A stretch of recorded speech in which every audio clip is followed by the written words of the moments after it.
नमस्कार किसान भाइयों, आज मैं लखनऊ की राजधानी में आया हुआ हूं।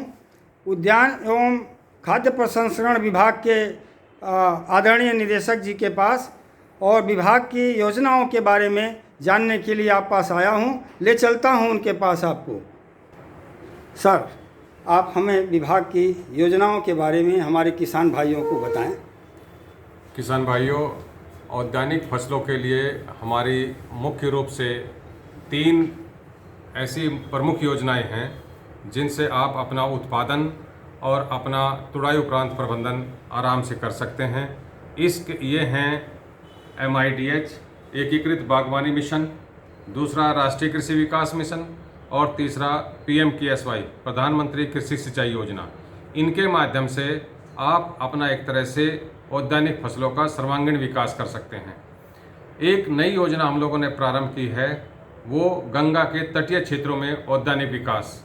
जितने भी हमारे गंगा के तट के नज़दीक जितने भी जनपद हैं, उनके अंतर्गत औद्यानिक विकास के अंतर्गत जो भी किसान भाई अपना उद्यान रोपण करता है, उसको 3,000 रुपये प्रति माह के दर से 3 वर्ष तक उसको अनुदान दिया जाएगा, जिससे कि वो अपना उद्यान रोपित कर सके और उसके अनुरक्षण के लिए लगातार उसको धनराशि उपलब्ध होगी। इसी तरह से एकीकृत बागवानी मिशन के अंतर्गत आपको क्षेत्र विस्तार, चाहे वो फल का हो, सब्जी का हो, मसाले का हो, फूलों का हो, इन सब के अंतर्गत बिल्कुल इसी जैसी स्कीम है RKVY राष्ट्रीय कृषि विकास योजना। इसी तरह से अपने आप को आत्मनिर्भर बनाने के लिए मशरूम उत्पादन, मधुमक्खी पालन, इनके ऊपर भी अनुदान की व्यवस्था दी गई है। मधुमक्खी पालन में एक 50 बॉक्स की इकाई को मानते हुए, यूनिट मानते हुए उनको 88,000 रुपये का अनुदान दे है, जिससे कि वो अपनी आजीविका पूरी तरह से चला सकता है।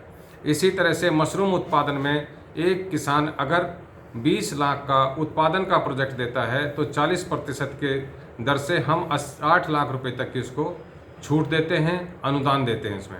इसी तरह से जब हमारे बाजार भाव बहुत कम हो जाते हैं और हमारा उत्पादन अच्छा होता है, तो उनके लिए खाद्य प्रसंस्करण इकाई, किसान अगर छोटी खाद्य प्रसंस्करण इकाई लगाना चाहता है तो हम उसको 50% की दर से अनुदान 1 लाख रुपए तक का अनुदान उसमें देते हैं।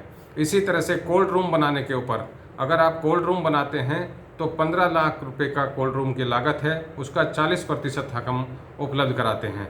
तो इस तरह से आप देखेंगे कि उत्पादन के साथ साथ आप खाद्य प्रसंस्करण इकाई का भी स्थापना कर सकते हैं।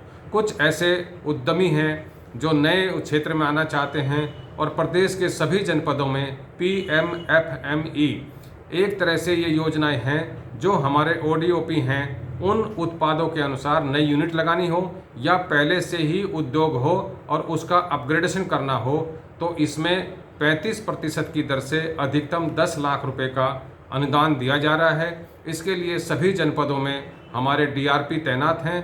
वो DRP आपकी योजनाओं को बनाने में सहायक होंगे और आपको इस अनुदान का लाभ मिल सकता है।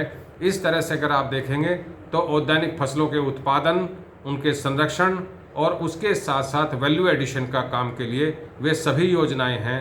आप अपने चाहे पौध उत्पादन का काम कर रहे हों, नर्सरी में भी आपको जो है अनुदान की व्यवस्था दी गई है, इसका पूरा लाभ आप उठा सकते हैं। पॉली हाउस भी लगा सकते हैं। पॉली हाउस जो संरक्षित खेती है उसके अंतर्गत भी पॉली हाउस है, नेट हाउस है, उसमें भी 50% तक का अनुदान है। यहाँ तक कि उसमें उत्पादन करने वाली फसल पर भी आपका 50% तक का अनुदान है। जहाँ तक ड्रिप, स्प्रिंकलर, मिनी स्प्रिंकलर, इनके ऊपर भी जो छोटे किसान हैं उनको 90% तक का अनुदान है और बड़े किसानों के लिए 80% तक का अनुदान दे है। मशीनरी के लिए किसानों की मशीन जो औद्यानिक क्षेत्र में जो मशीनें यूज होती हैं, 20 HP से कम के जो ट्रैक्टर हैं उस पर, और जो छोटी कटाई छटाई के लिए जो मशीन हैं उन सभी के ऊपर अनुदान दे हैं। जो बड़ी मशीन है उसके लिए मिशन ऑन मशीनरी ये एग्रीकल्चर डिपार्टमेंट द्वारा संचालित किया जा रहा है, उसका लाभ ले सकते हैं। धन्यवाद सर, आपने बहुत अच्छी जानकारी दी। किसान भाइयों, इस जानकारी का आप लाभ लें और कोई सवाल हो तो आप हमको दें, ताकि हम सर के पास फिर से आकर के आपके बारे में और उसकी समस्या के निदान के लिए आएँ। धन्यवाद।